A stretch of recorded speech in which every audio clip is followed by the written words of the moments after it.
মায়ের পায়ের নিচে সন্তানের বেহেশত, মার যদি চরিত্র খারাপ হয় তাহলে কি হবে? আসলে তারপরেও দুনিয়াতে আপনি যতদিন বেঁচে আছেন মায়ের সাথে ভালো আচরণ করতে হবে।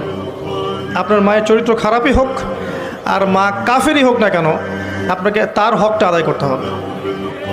আল্লাহ পাক এটা সূরা লুকমানের মধ্যে বলেছেন। কোন সূরায়? সূরা লুকমানে বলেছেন।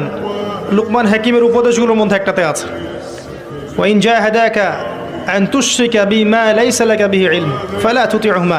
তোমার পিতামাতা যদি তোমাকে আল্লাহর সাথে শিরিক করতেও বলে, এই যে শিরিক সবচেয়ে বড় পাপ বললাম একটু আগে, পিতামাতা যদি শিরিক করতে ফোর্স করে তুমি তাদের আনুগত্য করবে না। পিতামাতাও যদি তোমাকে আল্লাহর সাথে শিরিক করতে ফোর্স করে তাদের আনুগত্য করবে না।